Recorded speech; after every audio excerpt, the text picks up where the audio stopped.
The Biography of John Nash, From Game Theory to the Nobel Prize. Chapter 1, Childhood and Education, 1928 to 1950. John Forbes Nash Jr. was born on June 13, 1928, in Bluefield, West Virginia, a small peaceful town amidst the lush green hills of the Appalachian Range. He grew up in a middle-class family that valued education. His father, John Forbes Nash Sr., was an electrical engineer working for the Appalachian Electric Power Company, a World War I veteran who graduated from Texas A&M. His mother, Margaret Virginia Martin, was an English and Latin teacher who studied at West Virginia University. The Nash family lived in a Federal-style house in Bluefield, which had a rich family library where he began exploring the world. From a young age, Nash displayed a strong curiosity. Instead of playing like other children, he preferred to read books himself, conduct chemistry experiments, and solve or create math problems. His mother was particularly focused on developing her son's academic abilities, even providing extra lessons at home to help him surpass the standard curriculum.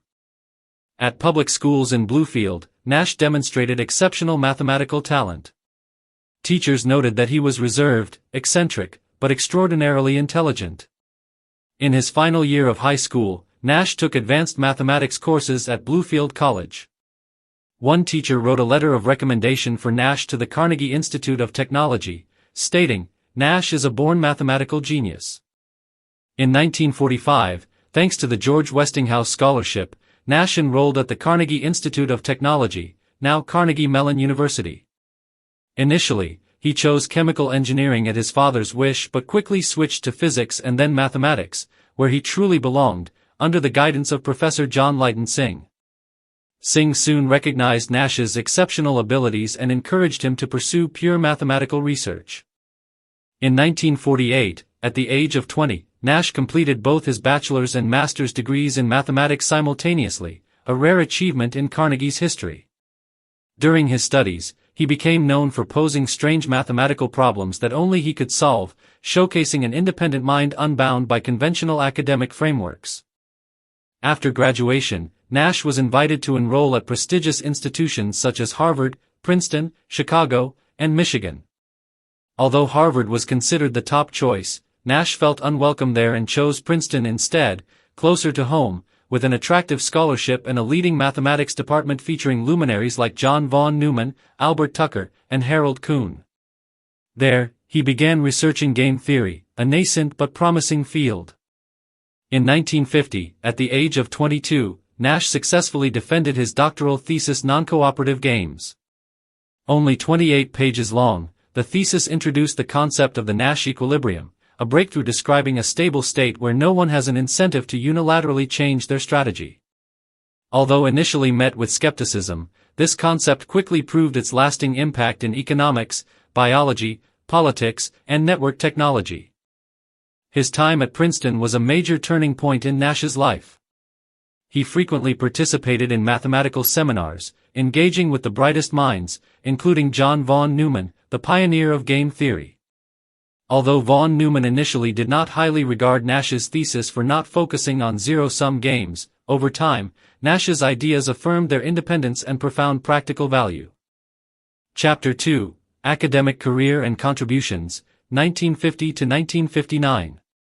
After receiving his Ph.D. from Princeton in 1950, John Nash stayed an additional year as a postdoctoral research fellow, funded by the Rand Corporation, where he began applying game theory to strategic defense issues amidst the tense Cold War backdrop. In 1951, Nash moved to the Massachusetts Institute of Technology, MIT, taking on the prestigious C.L.E. Moore instructor position reserved for outstanding young mathematicians. At MIT, Nash not only taught but also expanded his research beyond game theory. The Nash Equilibrium concept, from his 28-page doctoral thesis, quickly garnered significant attention. It offered a new approach to analyzing strategic behavior among competing agents, from microeconomics to auctions and negotiations. Although it did not require ideal behavior from participants, the model demonstrated logical stability in complex interactions. Nash's work rapidly spread beyond pure mathematics, influencing economics, behavioral psychology, evolutionary biology, and military strategy theory.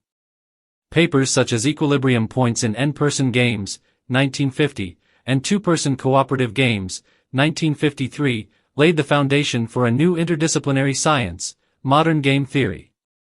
However, Nash was not just a game theorist. In his early years at MIT, he began researching pure mathematical problems such as differential geometry and partial differential equations, PDEs.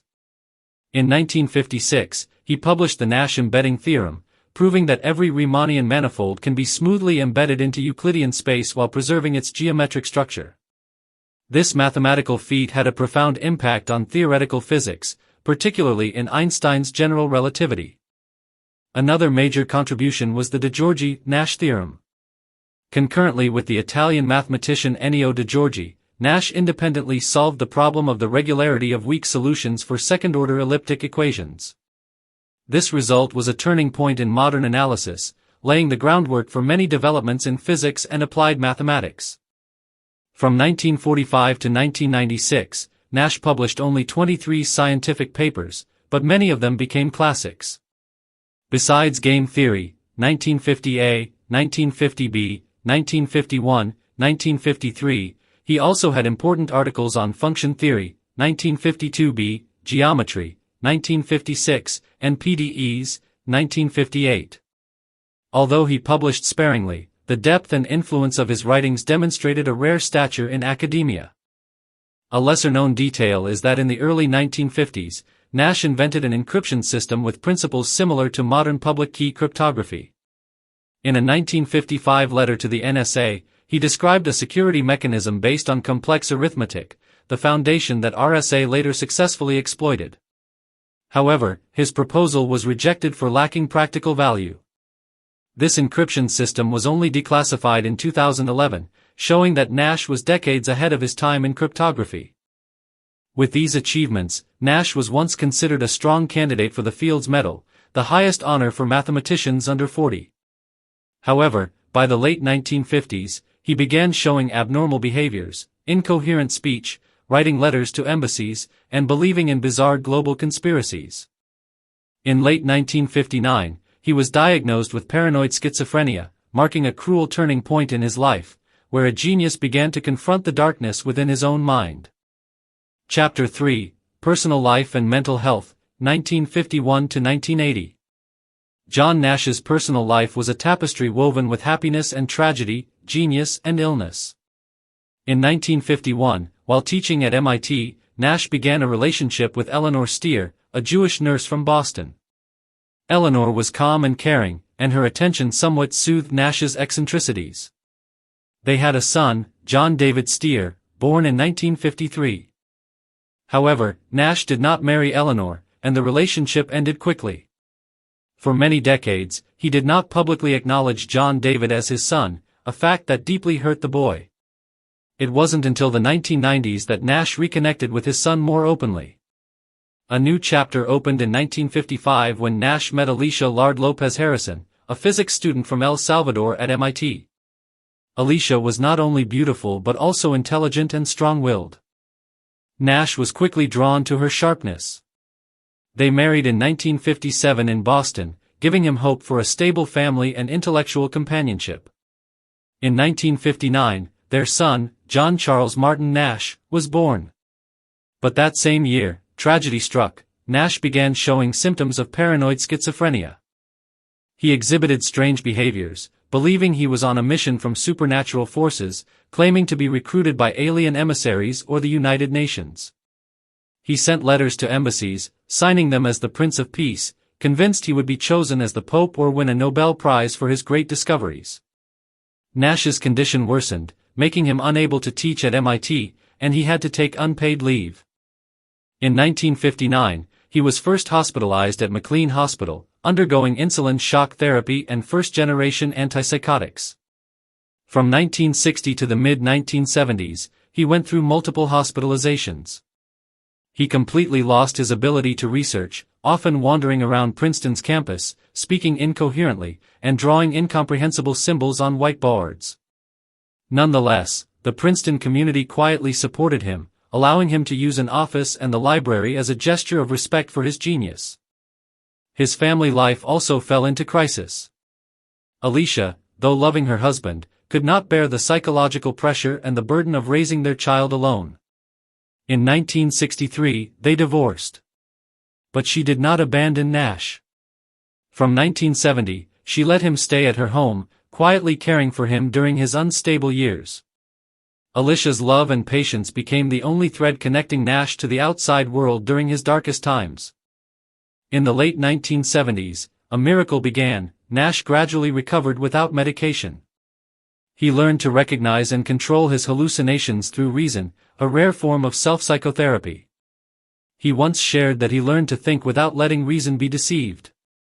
This recovery became a rare medical phenomenon in psychiatry. From the mid-1980s, Nash slowly returned to mathematics, attending some conferences and taking research notes. Although he never regained his former brilliance, his ability to think abstractly again astonished many. The Princeton community and Alicia's support were crucial in helping him reintegrate into the academic world. Their son, John Charles, also showed early mathematical talent and earned a Ph.D. from Rutgers University. However, fate struck cruelly again. He too developed schizophrenia. Nash, who had overcome the illness, now had to watch his son struggle with it. Yet, he did not retreat.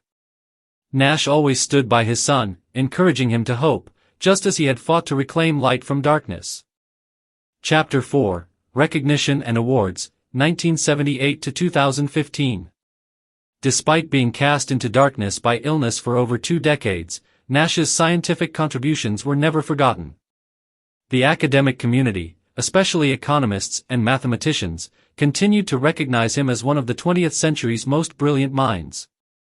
In 1978, the first turning point came when Nash was awarded the John von Neumann Theory Prize, a prestigious award from the Institute for Operations Research and the Management Sciences, in Forbes, honoring his pioneering work on non-cooperative game theory. The Nash Equilibrium was celebrated as a breakthrough, providing a powerful quantitative tool for analyzing strategic behavior in competitive environments. This event marked Nash's return to the academic stage and sparked a wave of rediscovery of his work by modern economists. From auction theory and bargaining to market mechanism design, Nash's model quickly became foundational in analyzing social and economic phenomena. The pinnacle of recognition came in 1994 when Nash, along with John Harsanyi and Reinhard Selten, received the Nobel Prize in Economics for pioneering analysis of equilibria in the theory of non-cooperative games. It was a glorious and emotional moment. A genius once forgotten due to mental illness was now celebrated by the world. In his speech at the Stockholm ceremony, Nash was calm and profound, expressing understanding, humility, and gratitude. The award not only honored his scientific work but also symbolized the triumph of will and perseverance. However, not everyone supported it. Some Nobel Committee members initially worried about awarding someone with a history of mental illness. But ultimately, they were convinced by the enduring scientific value of his work and his miraculous recovery. Nash once said, "I wasn't forced to abandon my delusions. I just gradually stopped believing in them." After the Nobel, Nash attracted public attention. He was invited to give lectures, attend conferences, and became a central figure in studies on schizophrenia. Yet, he did not seek fame and lived quietly at Princeton, continuing his research and participating in math seminars. In 1999, Nash was awarded the Leroy P. Steele Prize by the American Mathematical Society for his outstanding contributions to differential geometry. This was the first time the mathematical community officially honored his work outside game theory, demonstrating his broad influence. In 2005, Nash was the keynote speaker at the Warwick Economic Summit, where he presented practical applications of game theory in international negotiations and public policy. His simple yet persuasive speech left a strong impression on young researchers who had only known Nash through formulas, not the man himself. From 2000 to 2015, Nash continuously received honorary doctorates from prestigious universities: Carnegie Mellon, 1999, University of Naples Federico II, 2003, Antwerp, 2007, and City University of Hong Kong, 2011. He was elected to the American Philosophical Society in 2006 and became a full member of the American Mathematical Society in 2012. Notably, in 2015, Nash and Louis Nirenberg were awarded the Abel Prize, a prestigious mathematics award equivalent to the Nobel, presented by the Norwegian Academy of Science and Letters, recognizing their foundational contributions to geometric analysis and partial differential equations. The award ceremony in Oslo, presided over by King Harald V, was one of the most brilliant moments in his career. The Abel Prize was not only a belated recognition of his contributions to pure mathematics but also a final tribute from the scientific community before Nash's passing shortly thereafter. At 86, he stepped onto the podium, hand in hand with Alicia, closing a remarkable journey filled with both suffering and glory. Chapter 5, Later Life, 1980s, 2015. After the dark period of mental illness in the 1960s and 1970s, John Nash began to recover gradually from the early 1980s. No longer reliant on medication, he learned to control his hallucinations through logical reasoning and mental discipline. Nash returned to Princeton University as a senior research mathematician.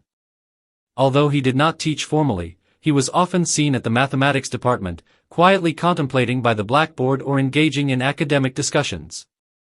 Nash's quiet presence at Princeton became a symbol of resilience and an undying passion for science. He lived humbly, not seeking fame, and continued to pursue abstract mathematical problems. Though he did not publish many new works, Nash remained a living inspiration for generations of students and young researchers. His family life also stabilized. After years of separation, he and Alicia, his ex-wife and loyal companion, reunited and remarried in 2001, nearly 40 years after their divorce. They lived simply in Princeton, taking walks, dining together, and attending academic events.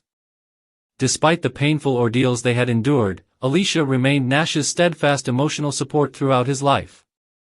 Nash's name became widely known through Sylvia Nassar's biography A Beautiful Mind, 1998, and the 2001 film of the same name.